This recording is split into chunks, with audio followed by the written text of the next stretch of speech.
Hello বন্ধুরা, গ্রাম Bangla blog আমার চ্যানেলের পক্ষ থেকে সবাইকে আন্তরিক শুভেচ্ছা এবং অভিনন্দন।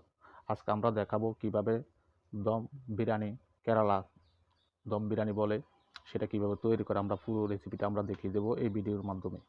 ভিডিওটা স্কিপ না করে পুরো ভিডিওটা সম্পূর্ণ দেখতে থাকুন এবং পাশে থাকা সাবস্ক্রাইব বাটনটি অন করে বেল আইকনটি অন করে রাখুন। আজকে আমরা দেখাবো কিভাবে দম বিরিয়ানি তৈরি করা হয়। প্রথমত আমরা পেঁয়াজগুলোকে ড্রাই করে নিয়েছি, ব্রাউন বাদামি কালার হওয়া আগ পর্যন্ত আমরা ভেজে নেব। আর এর মধ্যে আমরা যে মশলাগুলো ব্যবহার করব সেই মশলাগুলো আমরা একটা জায়গায় অ্যাড করে নিয়েছি। আমরা দেখতে পাচ্ছেন হলুদ, মরিচ, জিরা, ধনে এবং গরম মশলা যেটা আমরা বলি এলাচি, দারচিনি। তারপরে আমরা টেস্টিং সল্ট ব্যবহার করলাম, জৈত্রিক ব্যবহার করলাম এবং টক দই ব্যবহার করলাম। তার মধ্যে একটু লেবু আছে, আদা, পেঁয়াজ, রসুন সেটা তো থাকবেই অবশ্যই। হ্যাঁ, তারপরে আমরা 1.5 কিলো পিওর চিকেন নিলাম আমরা, এবং এটি ফ্রি সাইজ, যেটা আমরা বাঙালি স্টাইলে বলি রোস্ট সাইজ করে নিলাম। তখন এটাতে আমরা টক দইটা দিয়ে দিলাম, একটু পুরোটাই দিয়ে দেবো, প্রায় 300 ml। তখন আমরা ধীরে ধীরে মশলাগুলো একসাথে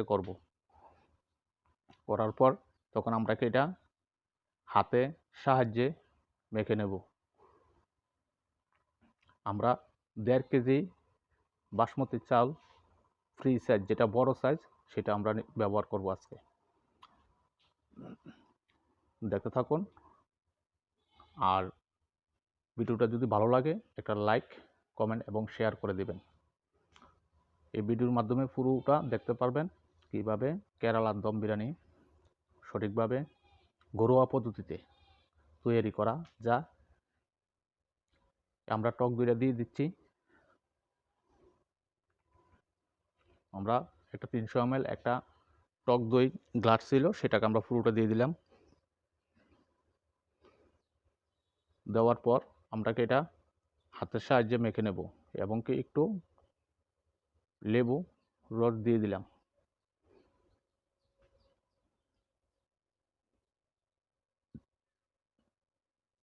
তারপর আমরা এটা হাতের সাহায্যে মেখে নেব, একদম ঘরোয়া পদ্ধতি, বাঙালি স্টাইল।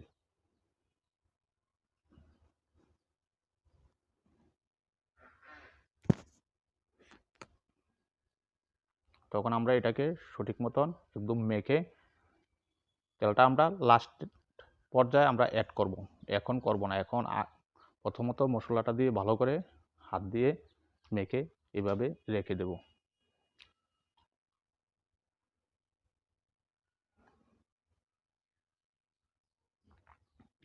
আমরা চালটা 1.5 কেজি চাল, এই দেখতে পাচ্ছেন বাসমতি 1 নম্বরটা আমরা ভিজিয়ে রেখেছিলাম। আর পেঁয়াজগুলোকে হাফ বয়েল করে এইভাবে ব্রাউন বাদামি কালার করে তখন আমরা ওই মাংসটার সাথে মিশিয়ে দেব।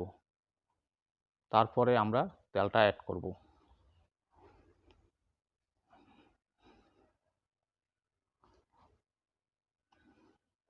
আর আমরা বাড়িতে যেভাবে মাংস তৈরি করি ঠিক সেইভাবে উপকরণগুলো দিতে হবে। একটু বেশি পরিমাণটা একটু বেশি দিলে মানে স্বাদটা একটু ভালো হবে। আর আমরা আলু কেটে নিলাম, দেখতে পাচ্ছেন। আর আমরা চালটাকে ভিজিয়ে রেখেছিলাম প্রায় 1 ঘন্টার মতন। তখন চালটাকে ভিজানোর পর তখন আমরা আবার চালটাকে 50% বয়েল করে নেব। এই দেখতে পাচ্ছেন মাংসটাকে এইভাবে করে তেলটা দিয়ে দিয়ে আমরা রেখে দিলাম প্রায় 1 ঘন্টা মতো। উপরে দেওয়া লং, গোলমরিচ, এই দেখতে পাচ্ছেন। আমরা একটা সসপ্যানে তখন আমরা আগে প্রথমত মাংসটাকে আমরা দিয়ে দেব। দেওয়ার পর চুলার আঁচটা স্লো ফ্লেম থাকতে হবে। মাংসটাকে আমরা চতুর্দিকে মিলিয়ে দেব যাতে ওই সসপ্যানের মধ্যে সঠিক মতো তাপটাও উঠে এবং সঠিক মতন বয়েল হয়ে যায়। দেখুন আমরা 50% রাইসটাকে আমরা সিদ্ধ করে নিলাম। তারপরে আমরা এইভাবে হাঁড়িটার মধ্যে চতুর্দিকে আমরা এইভাবে দিয়ে দেব। আর আমরা আলুগুলোকে হাফ বয়েল করে রেখেছিলাম, ফুল বয়েল না, হাফ বয়েল ভাতের সাথে দিয়ে দিয়েছিলাম, তখন এটা হাফ বয়েল হলো, তখন আর পুরো বয়েলটা এখন হবে। পুরোটা হাঁড়ির মধ্যে এভাবে দিয়ে আমরা পুরোটাকে আমরা সমান করে দেব।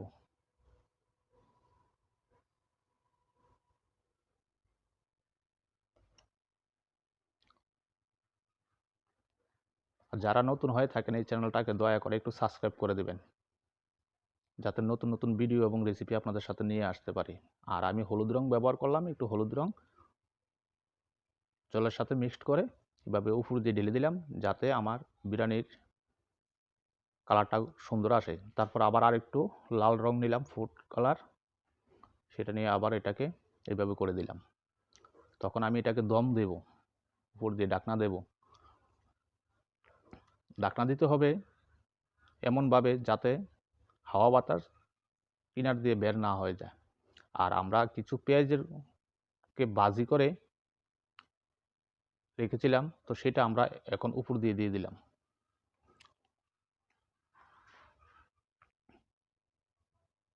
চেষ্টা করলে আপনারা ঘরে বসে খেতে পারবেন।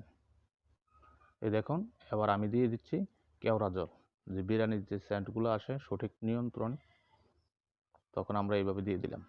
দেখুন বিরিয়ানিগুলো হয়ে গেল প্রায় আধা ঘন্টার মতন, প্রায় 30 মিনিট বা 40 মিনিটের মতন আমরা দম দিয়েছিলাম। তখন এইভাবে বিরিয়ানিটা হয়ে গেল। তখন এই বিরিয়ানিটাকে আমরা সার্ভ করে আমরা সবাই খেতে পারবো।